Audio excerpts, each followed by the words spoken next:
Now it's 7 p.m. I'll call this meeting in order. If everyone will please rise and face the flag. I pledge allegiance to the flag of the United States of America and to the republic for which it stands, one nation, under God, indivisible, with liberty and justice for all. Patty, you would take roll call, please. Don. Here. Donna. Here. Raymond. Here. Deborah. Todd. Here. Welcome everyone. It's great to see such a great turnout this evening. Hopefully we get a little rain sometime tonight to help out those crops. Tonight we're here to discuss a public hearing for the Rail Authority for Yankton County Rail Authority. We're going to have a few speakers from District 3 start first. We've got a sign-up sheet in the back of the room for those who would like to speak. If you'd like to speak, please sign in. So we respect everyone's time and just respect the time and everybody gets a chance to speak tonight. After the two presenters speak, I would like, we'll have the public make their comments. We'll allow them at each 4 minutes, and then we'll have a 2-minute rebuttal afterwards. So if you'd like to sign up, please do so in the back. We'd appreciate that. First up, I'm going to have Brian McGinnis from District 3 kind of give us a little bit of a education, or some information on rail authorities. This way or that? Which way? Great question. Not that I'm paranoid or anything.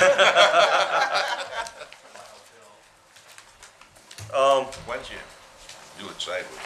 Stand on the side there, Can I Brian. just come over the wing or something, do that?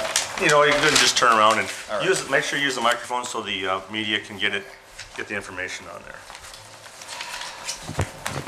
Good evening, everyone. My name is Brian McGinnis, Planning District 3 here in Yankton. The Commission asked that I provide a little bit of an overview of what constitutes a rail authority, its powers, its abilities, and what it can do. Addressed a few talking points. I provided them with a memo reiterating state statute as far as what the authority is of a rail authority, local rail authority. Basically, South Dakota state law allows for the formation of regional rail authorities. And they are, in essence, a political subdivision of the state of South Dakota. They are their own entity. Therefore, and they come with certain powers, political subdivisions may exercise powers as enabled by state law and as approved by the members of the board. Therefore, they're very similar to a city, county, any unit of government, with the exception of there really isn't a general election for their membership. The board, the members of the commission, they're called commissioners of a regional rail authority. They are appointed by the county commission for the respective members. So the formation of a rail authority requires two entities. In this example, we're talking about the City of Yankton and Yankton County.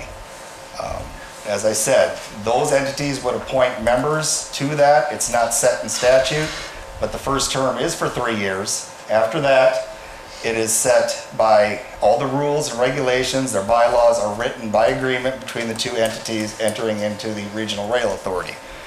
As I said, they're not, preferably at the state level for the state rail board, they require that there are non-elected officials on the state rail board. It's up to the choice of the commissioners if they choose that or if they choose area people with the expertise in rail, because that is their primary responsibility. The intent of this is it is an administrative group of individuals managing rail operations, rail loans, and so forth within the entity. Not a political entity subject to elections and so forth. Their job is rail, not budgets, not personnel, none of that stuff at county-wide. It's mainly the rail issues. Therefore, authorities and powers of a regional rail authority are limited by the subdivision agreement. Therefore, they're set by state, but the two entities, when they open their agreement, will enter into operational bylaws as far as what they can and what their powers will do. Now I'll skip kind of just an overview of the memo I prepared for the commission, and I'll do the good and the bad or whatever your perspective is on this. As a political subdivision, they have certain powers, and their certain powers are they can levy a tax, they can incur debt.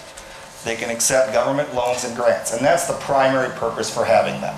That is the primary purpose, that they can funnel money from the federal government or state government to an entity in order to develop infrastructure of rail. They have the power of eminent domain.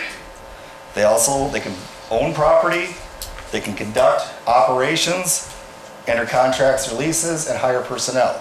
So as I said, they basically are a unit of local government, empowered by the state, yet regulated by the entities who form the authority. As far as that, I'm operating on the assumption that this is, I'll call it, for lack of a better term, a virgin. We're starting new here. That's how my research was based.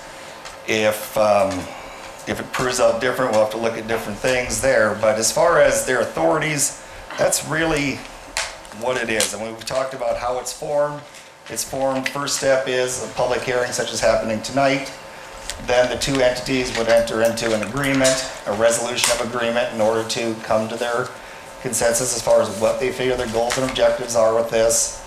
And then by resolution, they form the authority, record it with the state of South Dakota, with its bylaws and regulations, and then they begin their operations if they see fit.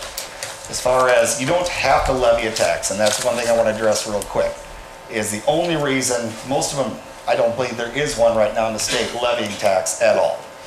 The problem being is it's very simple. If you're borrowing money from a state, anyone, you have to have ability to repay that money. So you're actually acting almost as it's a pass-through entity. You're loaning the money potentially to a rail operator to do infrastructure. Ideally, it's the same as any loan transaction. You're loaning money to a reputable firm who's going to complete the job, pay back the money, no problem. But the entity of the state can't risk the fact that it would default, so therefore you have to have taxing authority in case something were to go bad. You can levy a tax and pay off the debt that's there. Hasn't happened, don't expect it to happen, but that's a reality. Don't want to hide anything under the carpet. So the two big things are, yes, they can tax if they see fit, and yes, they do have eminent domain if they feel it necessary for their operations to acquire property. Other than that, that's kind of the overview. Thanks, Brian. Are there any questions at all from the commissioners of Brian at all? Mr. Morris. Good evening. Greetings, Mr. Commissioners. Toby Morris. Now I know you really can't see me if I go that way. Stand this way. Unlike lower podiums. I know I'm probably a little bit of a familiar face. It's been a while since I've been down here. In fact, my wife asked me tonight if I still had my girlfriend, because I think it's been several months we've been here. Why did you look at me?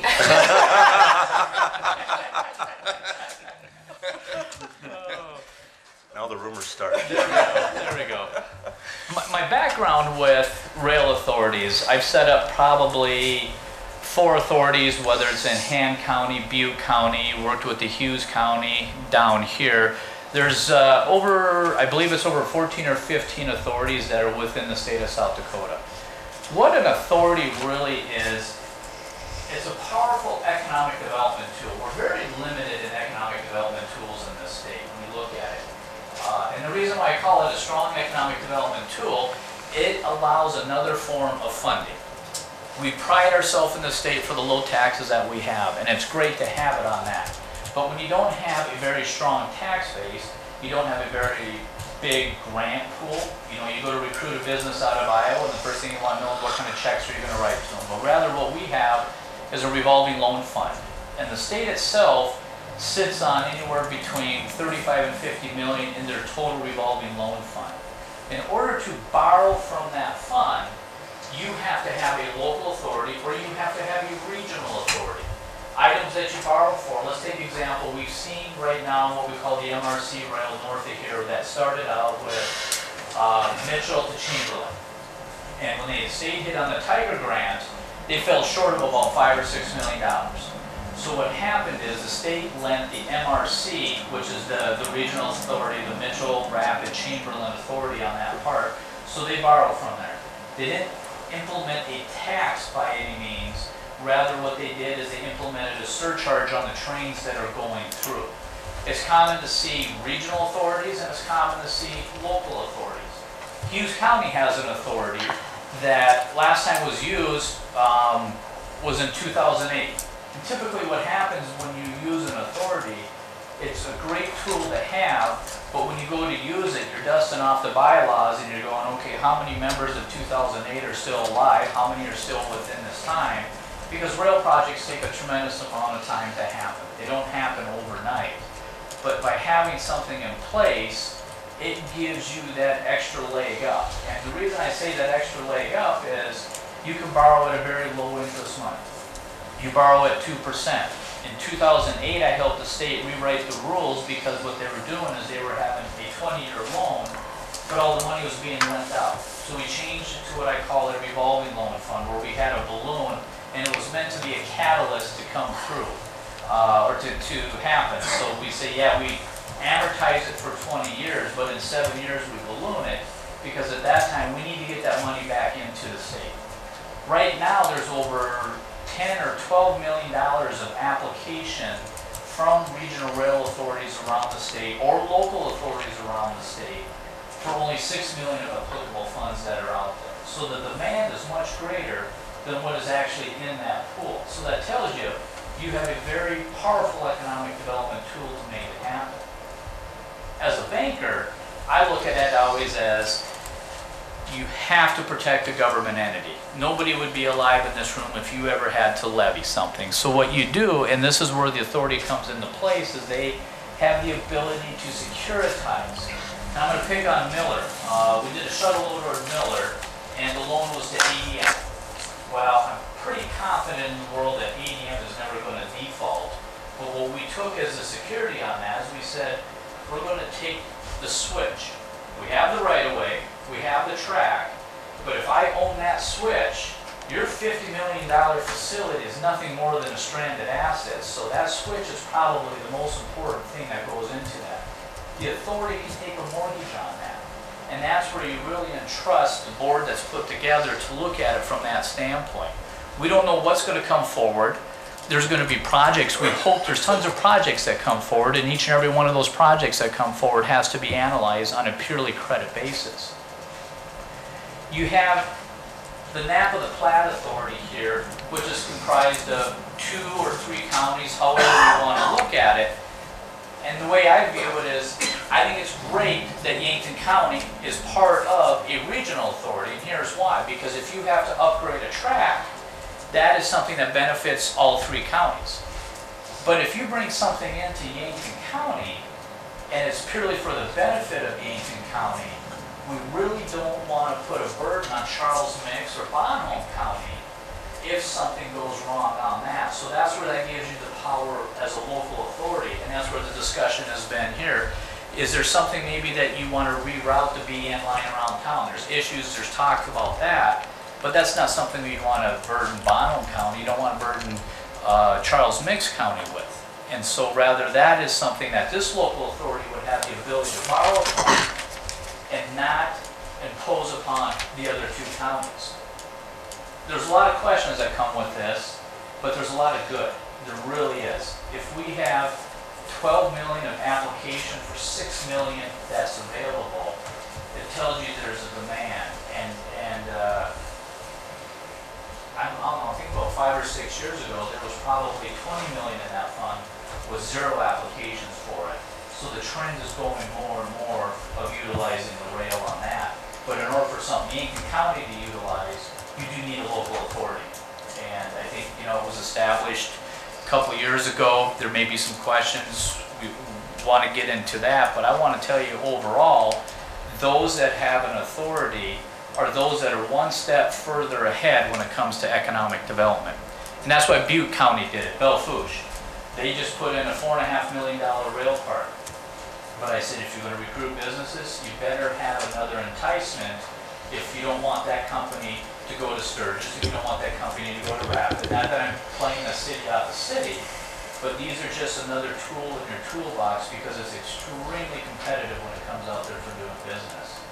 And so I'll maybe sit down and be quiet on the whole deal and want to maybe act as a resource for the rail authorities.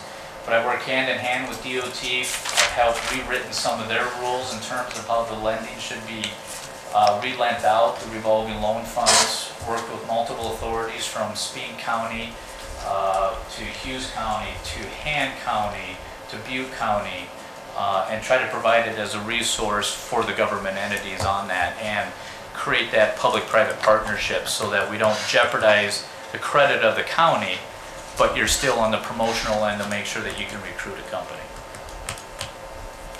Toby, I have a quick question for you. Yeah. What's the norm, I should say, in regards to who keeps track of the accounting? Is that something done on the county level? Is it done by a private firm, an attorney? How does that usually happen on a rail authority, keeping track of bills, invoices, income, so to speak?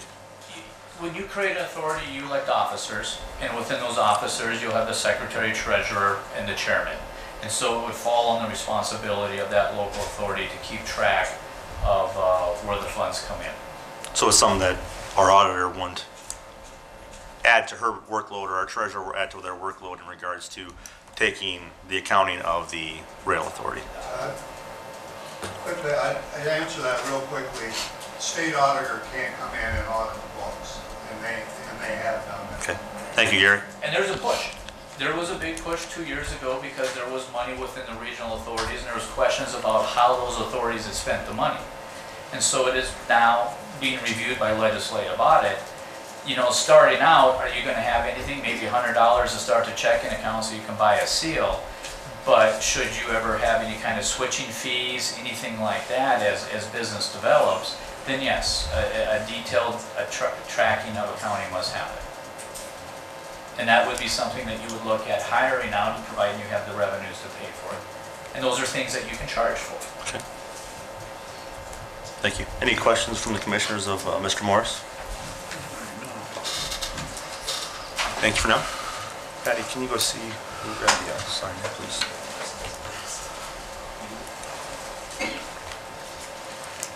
Has everyone had a chance, if they wanted to speak, to sign in on the back? I want to make sure everybody has an opportunity to speak tonight. If you haven't, please raise your hand and we'll write your name down. We're just going to go down the top of the list on down. We'll set a timer here. Like I said, out of respect of time and everybody's time tonight, going to have 4 minutes for comments. The commissioners will ask questions, and maybe we'll ask some questions of Brian and Toby, the state's attorney, just to make sure we get all the facts out and everybody is on the same page. First, name on the sign-in sheet. I hate to say it, but is that your signature, Brian? I've already spoke. Okay. Is there a sign-up, I guess, is there a sign-up sheet for an attendance and a sign to speak? No, just sign to speak. I couldn't read your signature. Mr. Ken Cotton, would you care to address the public here? Walk behind the state's attorney. And just please state your name for the public, please. I had to get positioned here first. Having a little trouble with my voice today, which my wife really likes. She's hoping it goes on a couple days. But I just have a few comments. In July of 1981, we put together the Napa Platte Regional Rail Authority, and that was in response to the program that goes way back to a Yankton native, Jim Myers, if any of you guys remember Jim, and Governor Janklow, when the Milwaukee Road was in bankruptcy and the trustee, Robert Ogilvie, was going to abandon all of those lines. They came up with the 1 cent special sales tax to buy these local option lines, of which the Napa Platte is one. And so that's the genesis of the Napa Platte. At that time, we had come down to Yankton and asked if Yankton was interested in joining the Napa Platte Regional Rail Authority, and at that time, their commissioners were not interested. So Charles Mixon Bonham went ahead and formed the authority. Since that time, in 2012, your commissioner sitting at that time thought they'd like to join that authority, and they've been very active, and their input's been very, very helpful to the operation of our authority. Toby had some good comments about regional rail authorities or local rail authorities, and I agree pretty much with what Toby had to say on those entities. The MRC, which started development in 1985, that's when we formed that regional rail authority, and I represent that authority also. And on that authority, what I would say the first thing that started that railroad moving toward development, both of these lines have to develop from east to west because they have to be connected to the main line, which is the Burlington Northern's line at this point. It's the old state core system, and both lines are connected to it, so the development has to start on the east side of both of them and go forward. The first, I was talking to Dave Mingo there, the first development plum that happened on the MRC line was when they built the Universal Packaging Plant on the west side of Mitchell. And that line actually, or that building actually it comes off of the old MRC line, which is the old Milwaukee line. And Mitchell Area Development needed $400,000, round numbers, in order to make that fly as part of their financing package. And the MRC Regional Authority requested a loan from the State Railroad Trust Fund, $400,000, which was awarded. It came through the MRC Regional Authority, got passed right over to Mitchell Area Development that another Yankton guy, Brian Heisel, was handling at that time, still does, I believe. And Mitchell Area Development would send the MRC Regional Rail Authority the payment about 10 days before it was due in Pier, and we'd just turn it around and send it out to Pier, and we liquidated that loan, and that was the first piece. And then development moved on down the line westward. Several smaller projects were done, and then the Tiger Grant that Toby talked about came about, basically transformed the MRC line from kind of a dirt track railroad with 65 pound light rail and ties that were beat into the ground, transferred it into a class 2 rail line all the way to Chamberlain. And now we see the legislature, the year after that was completed, put some money aside to do the bridge at Chamberlain. And then now we've got another Tiger Grant opportunity, which is slated to move that line up to class 2 status all the way out to between Kennebec and Presho. As a matter of fact, Wheat Growers right now South Dakota Wheat Growers is looking at putting a large ag facility, a loading facility, and an ag facility in Kennebec. So you can see the development moves from east to west. And from that standpoint, I agree wholeheartedly with Toby on his comments that when you're looking at a project, which you're looking at somewhere near the Napa Junction, there's definitely, I think, a good argument for a local authority from the standpoint of you burden the people in the property that are going to benefit the most from that project. And I guess my comments would be that as I very much would like to see Yankton County stay a part of the Napa Platte Regional Authority from the standpoint of, we know that the development's going to start here, and it might be 5 years, it might be 10 years. About 5 years ago, we had an ethanol project going in Wagner that would have rehabbed the line had they been able to finance the thing and get it off the ground, about 55 miles from Napa Junction all the way to Wagner. That project, unfortunately, is going to be built elsewhere, out of state, because of the lack of natural gas, I think, was the big cruncher on that. But, Just out of respect for time, 4 minutes is up if you want to do kind of a little wrap up a little bit. So, well, you have 2 minutes for rebuttal afterwards. Is there any lights on this table, Rob? Like out of the Supremes?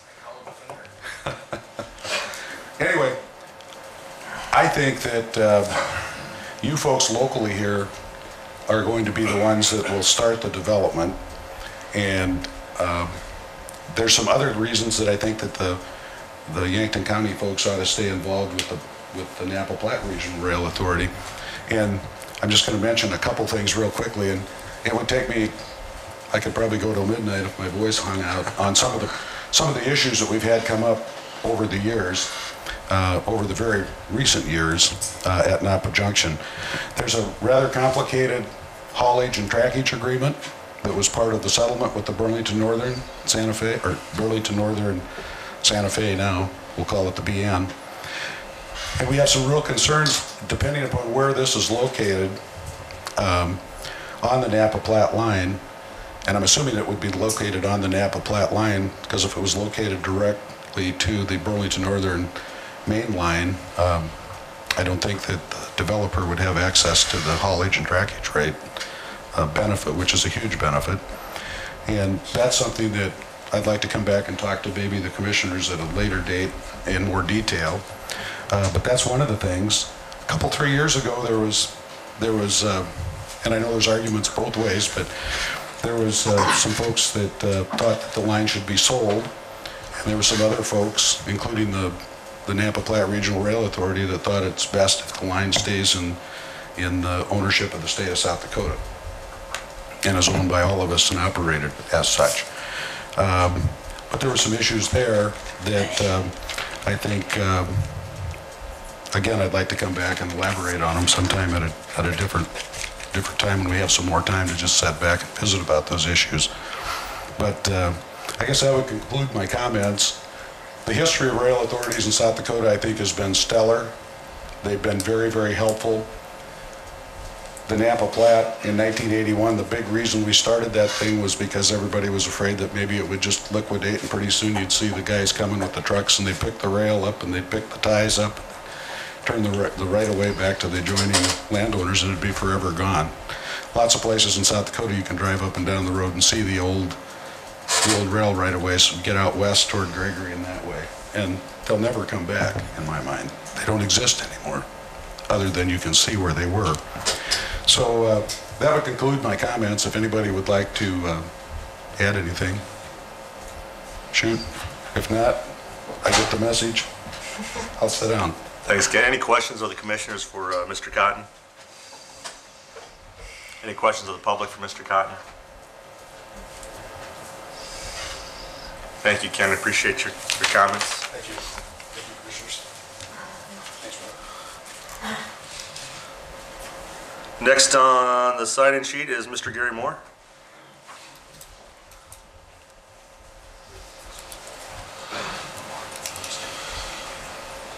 Evening, Gary. Good evening. My leg fell asleep there.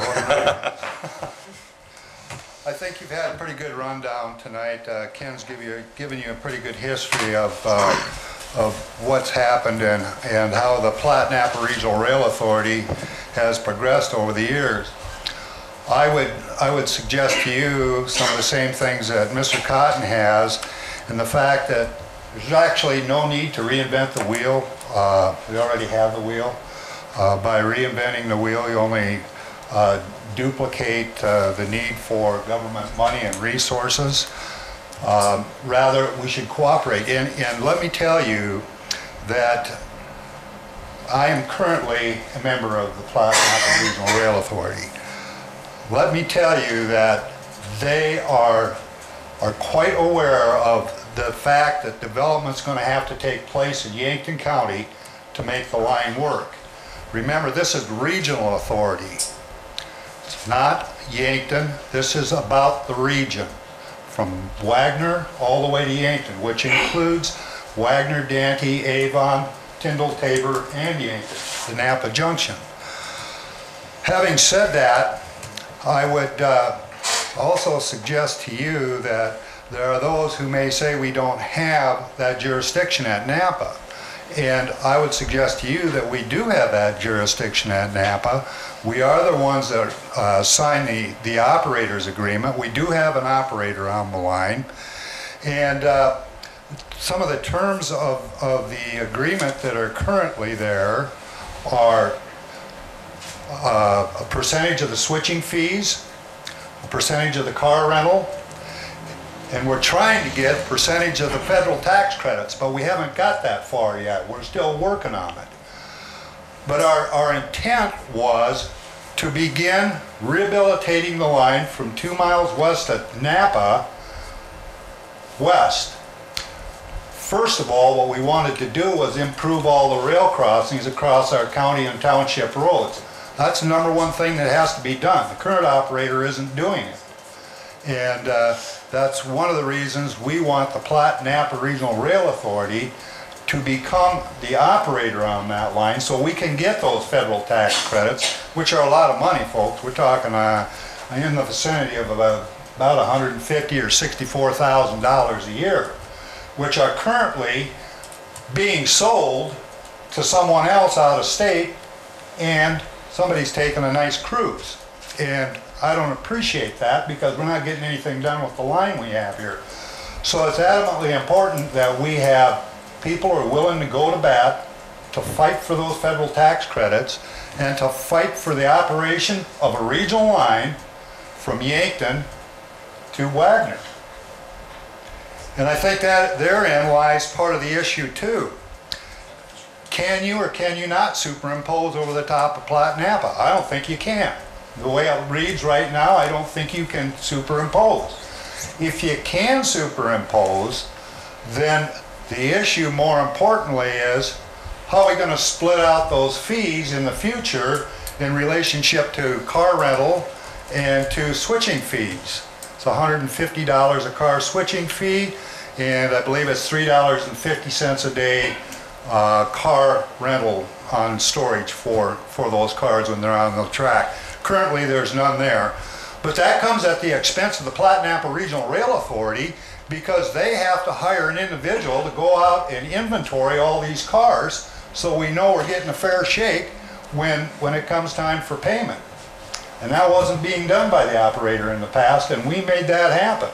We made them, we went in, we hired an individual to go out, inventory the cars, write the numbers down, and make sure that our fair share was paid up front when those cars left that track. So there's a lot of things that have to be worked out here before an authority can superimpose over the top of another authority. The other thing I would say is current law will let you carve out a portion of a regional rail authority. For instance, if you had something that benefited only Yankton County, you didn't want Charles Mix and Bonham County to pay for it, you could carve out that part in Yankton County for the individual who is the benefactor. The problem with that is that, for instance, on a $4 million project, and based on $2.40 a thousand that you can tax, it'd take about 800 years to pay off the 4.3 million, and that's a conservative figure. So, you know, I think there's a lot of detail that needs to be worked out here before any regional plan is developed. And I will say one more time, I've said it before, that if you folks wish to participate in the Platte Napa Regional Rail Authority, and I wish you would, because it's beneficial to everyone, it's going to benefit you, and it's going to benefit everybody to the west of us, I will resign my position tomorrow morning. Thank you. Gary, I have a quick question for you. So currently, the Napa Platte Regional Rail Authority is only from Napa Junction West. So right now, from Napa East, is there a rail authority? Toby, do you know, or anybody know? No, there is not, but you could create your own rail authority from Napa East. But you're going to be working with Burlington Northern. Good luck. Currently, when the Burlington Northern line was sold by the state of South Dakota, when that main line was sold to Burlington Northern, the stipulation was short lines would be allowed to operate on it. The problem is the switching fees they have to pay to get on, the switching fees they have to pay to get off raises the rates quite high. And there's not any short line haulers that have been able to make it work in their opinion at this point. We've talked with some of them. The other issue, more importantly, is Burlington Northern would have to build 8,000 feet of siding somewhere between here and Sioux City so they could pull off if a short line was coming up. And that seems to be a problem too, 8,000 feet. about a mile and a half, mile and 3/4, so. Gary, do you know how many cars were parked there for rental? You know, you'd have to ask Tub Harrington, the chairman of our board. Tub could tell you how many cars were parked there. At one time, Don, I can tell you there was about 4 or 5 miles of cars parked on that, container Yep. cars. So, Remember that as Yeah. well, Matt. yeah, it was $3.50 a day, and we had to inventory every one of those. Every day. Any other questions for Mr. Moore? Thank you. Thank you.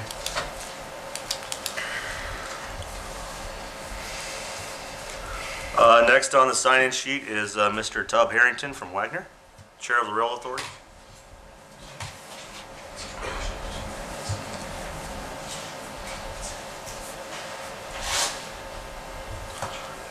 Members, Good evening. my name's Tub Harrington. I'm the chairman of Napa Platte Regional Rail Authority.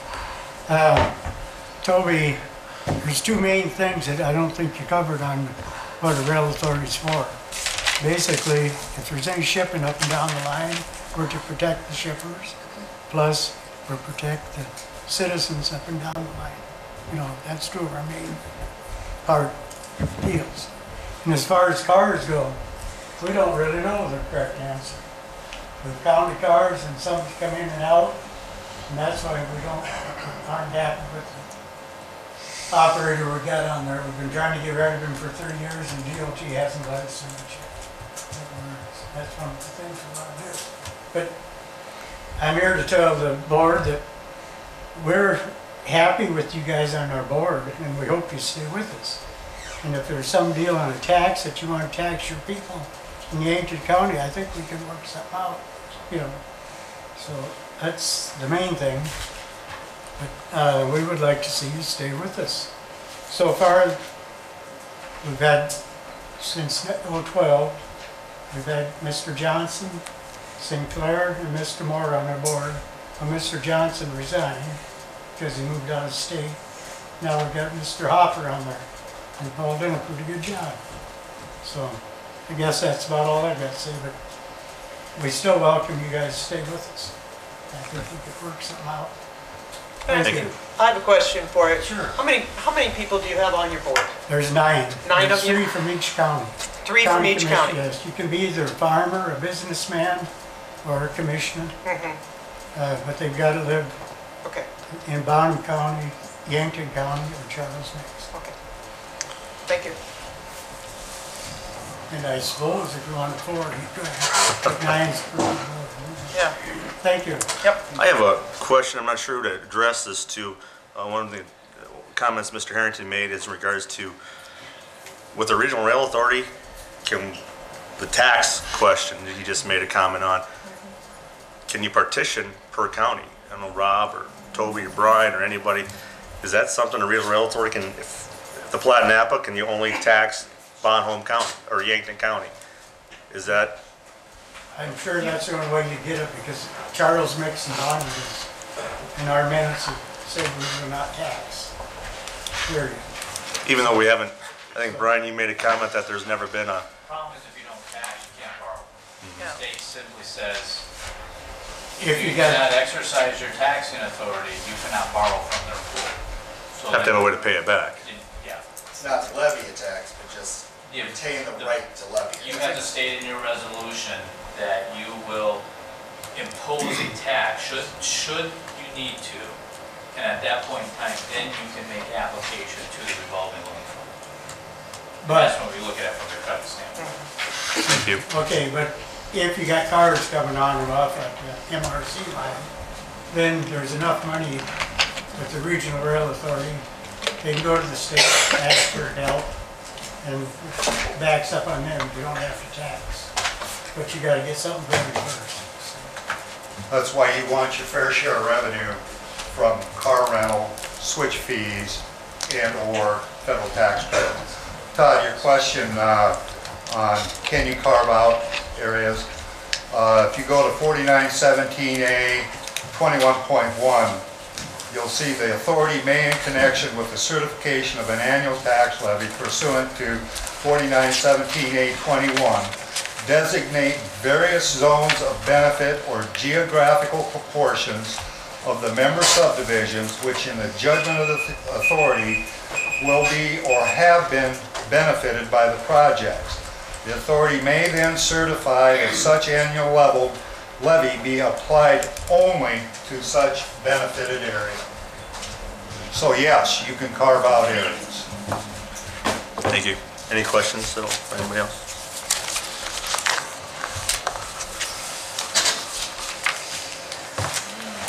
Next on the sign-in sheet is Mr. Dave Sarda. Mr. Chairman, I thought it was a sign-in. Okay. There's been quite a few people that have scratched their names off. The next person that's signed in to speak is Miss Ruth Ann Dickinson? Dickman, I'm sorry.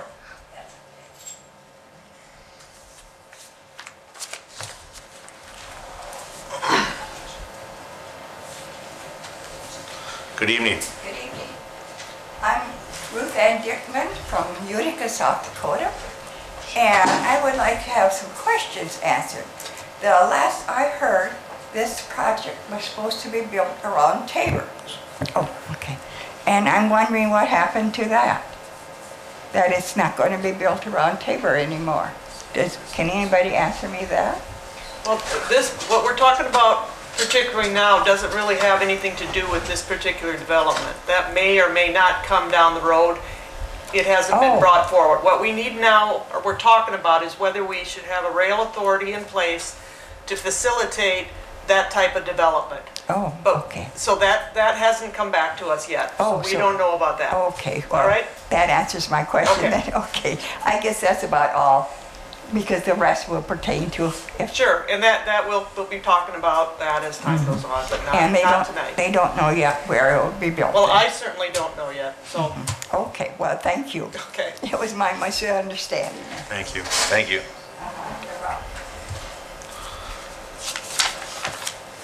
Well, that concludes the people who have signed up. Does anybody else want to approach the podium and speak to the audience at all in regards to the rail authority? We've had some good information here tonight.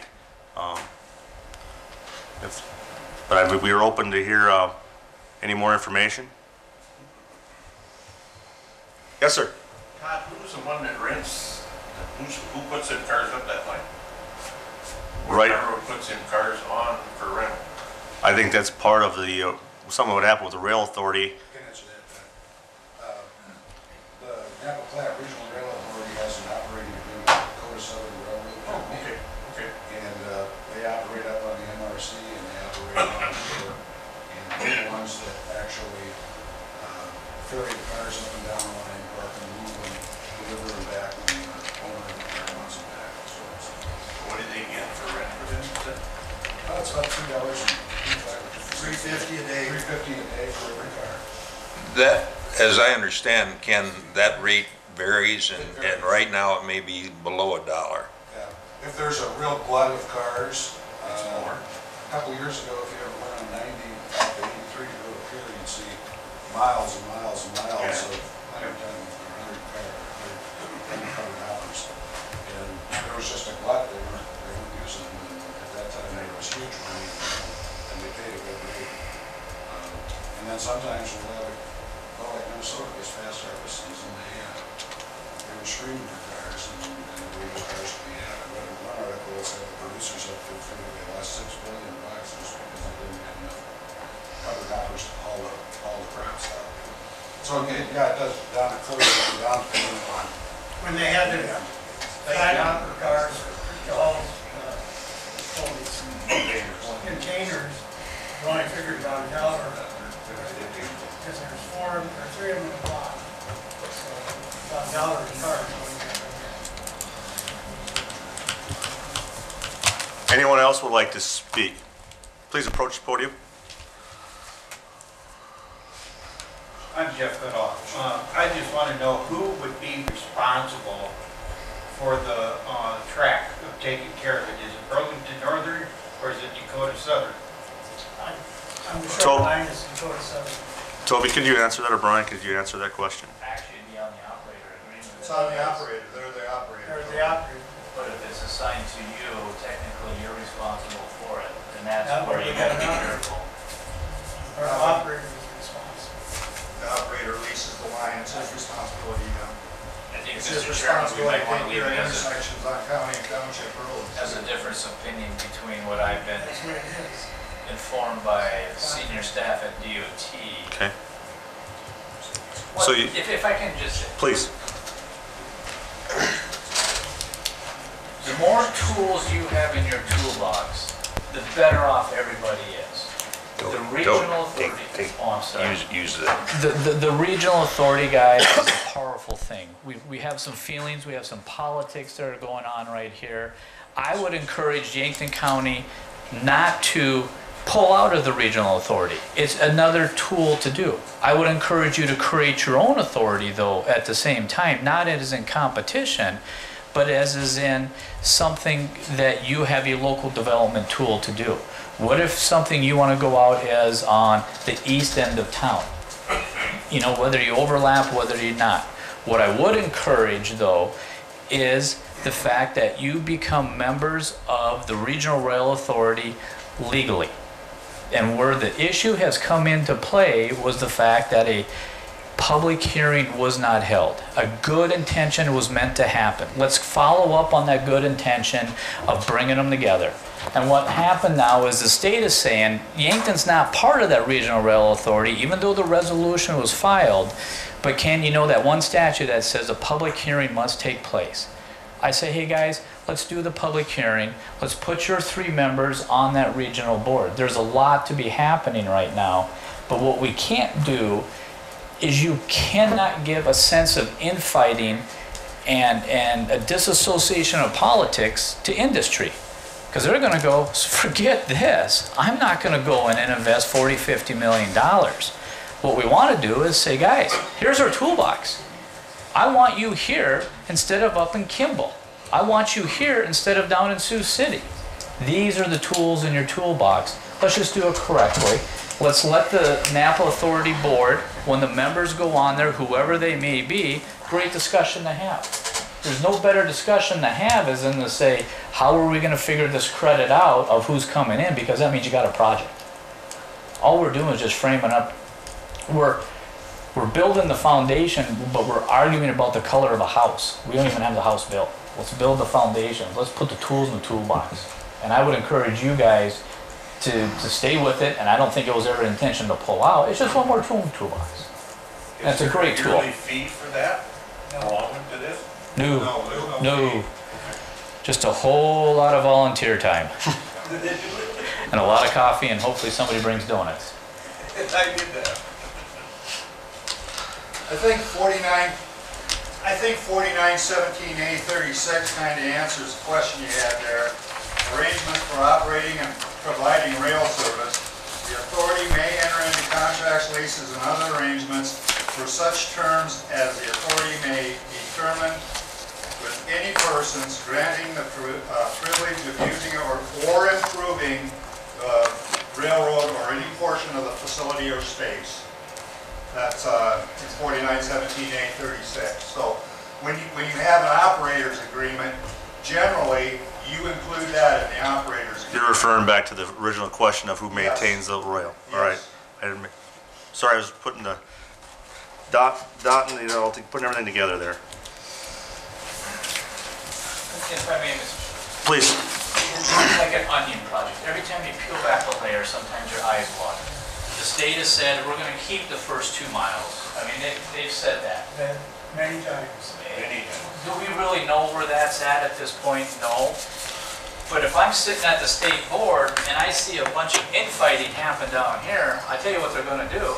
They're going to keep the first 2 miles because they're about promoting industry and they stay out of local politics. And I don't blame them. All we got to do is just put this together. We can go back to the state. We can figure out the operator deal, whether it's Mike or whether it's somebody else. But if we don't have this together, you don't have industry. You get her together, you'll have somebody on. Okay, this question for you. At one of the meetings here, didn't they already set that aside for Dakota Plains? Jack Crow, They set the 2 miles aside when it was going to be sold because they did not want to jeopardize the shoreline agreement, and that was huge. And frankly, I was working with the Iron Horse folks on that, and I looked at it and I said, if there's any way this is going to jeopardize it, I went back to that group and I said, hold, this is not worth it. Pull it out. So that's separate right now. Just because there was a simple question, would it upset the mainline agreement? And nobody wants to do that. So would that upset the why of the, if they would eliminate the 2 miles, would Burlington Northern lose their? Burlington Northern has no authority on the pipeline at all? No. That still comes under the jurisdiction of the Platte Napa Regional Rail Authorities in relation to operators. But where's the pipeline actually start? At the West Switch? Right at the main line. Right at the Y. Okay. That's right, East Switch. Yep, right at the Y. And what makes it such an integral part is you're touching 2 lines. Yeah, I know, I worked there. Yeah, if you can ever, Burlington Northern makes airlines look a comedy, so I mean, it's a big deal. It's miserable. They are. They are. Very. So this is the only leverage we've had, and we're getting closer. We really are. We're figuring out a lot of stuff. We're So figuring out how to actually, in get other words, they single couldn't run a diesel around there legally, turn it around or anything on that line. Yep, they would need either back it in, or if a shuttle loader goes up, they'll come off the main line and go there. That's what they would do. But now you're creating traffic, and that's what we need to do. Traffic will create revenue That's for what the it was authority. for in 1852, that's why it was. Thank you, Toby. Well, the core of the matter is we're talking about developing a rail authority. Some of the other things talked about tonight about who maintains the line and stuff like that is stuff that would happen down the road. I've heard a lot of good comments tonight. I haven't heard any negative comments not to have a rail authority at all. But if there's any other comments, we'd sure like to welcome that. Any questions of the commissioners by anybody in the audience or audience of the commissioners? Mr. Starr. Where would the money come from in the first place to rebuild it from Tabor to Napa? That's would be something to have to be negotiated after after a rail authority or an operator would be coming to place. Is it pretty feasible to get it, I mean? To be honest with you, Mr. Starr, I don't know for right now. Just that hasn't been researched right now. We're just kind of deciding if we need to have a rail authority right now. It's going to happen overnight. No. The feasibility is there. The feasibility is there. You could say, for instance, from 2 miles west of the junction, you could make it a priority with the state and with the regional rail authority through tax credits and other revenues to rehabilitate the next 8 miles to Tabor. And then the following year or 2 years later, rehabilitate to Tyndall. It's not going to happen in 2 years. And that's would be happening after the fact. We're talking about a local regional rail authority here, if that's the right thing to do, And you're talking about, we're talking about. Well, I thought Jim was referring to who's going to take care of the line, the Platte Napa line. That was the. No, what I'm saying is who's gonna update it so you can run a railroad? And that's something that would happen after. I guess that's not a point for the meeting tonight. It'd be something would be negotiated later on.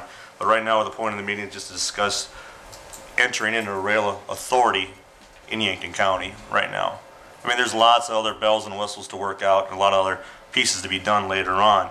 But right now, we're just trying to get public comment in regards to a Yankton rail authority, a local rail authority. Jerry, how many years do these people that are already, that you've got on the line now, with their contract, how many years do they have left? That's an annual contract he's got right now. And it's due June 20th, isn't it? June 20th.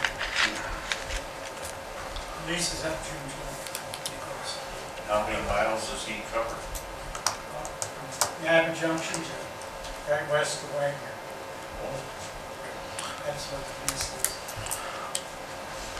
is. Is there any other comments right now on the local regional rail authority by anybody at this time? Would the development of the local authority govern that 2 miles west of the Napa Junction? Or if it's owned by the state, but is it part of the Dakota Southern? It comes under the jurisdiction of Platte Napa Regional Rail It does right now. right now. Would that have to be relinquished? Or is there anything reason to relinquish it? Because you have I'm people not, west of there have a concern, they have a vested interest in that line that attaches to BNSF. Yeah, and I don't think that any of us here tonight are prepared to jump into that because that is a very, very complex issue that leads you right to the federal level. That's the Onion Project. Your eyes will really start to water. You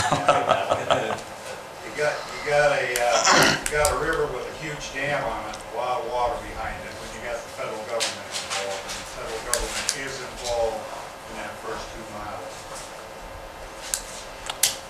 Butch, I don't know if we answered your question, but I don't have an answer to your question, and it doesn't sound like we can address that tonight. And I So, certainly have more questions, so thank you.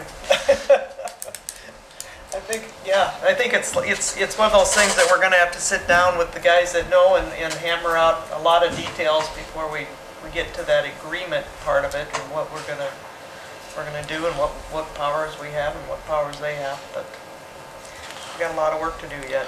and I don't think we're in any position tonight to make any motions or resolutions. We'll continue to take the information we have tonight, and this is going to be an item that we'll put on our next meeting agenda so we can continue to get more information. But if there's no other comments, I want to thank, I'm going to throw it out one more time. Is there any other comments by anybody in the crowd that'd like to speak on the local regional rail authority? Say, Tom. Yes, John. I'm a representative on Commision of Bonham County. I've been on the Napa Railroad for 6 years now. And I really hope that you do get your 3 members on the board. To me, it sounded like a good idea. This is at your local authority, so you can work with the city of Yankton or whatever. But we really want to welcome you guys on the board so we can get this rolling. I Thanks, don't John. want to see anything happen down here by Napa Junction to jeopardize anything going west, and that was sort of a concern of mine. You know how rumors run wild. And to see if Yankton's going to take over this thing, and then if anything happens west to, say, in Tyndall or Wagner, we got to fight with Yankton to get through there. So, join the authority and let's work this out. Thank you for the comments, John. I think what John's saying is we don't want this to become a parochial issue. And needs to remain a regional issue, because when it becomes parochial, look out. Thank you. Any other comments? Hearing none, I'd entertain a motion to adjourn then. So moved. Second. All those in favor, say aye. Aye. Opposed? Motion's carried. Thanks for everyone for attending. We appreciate the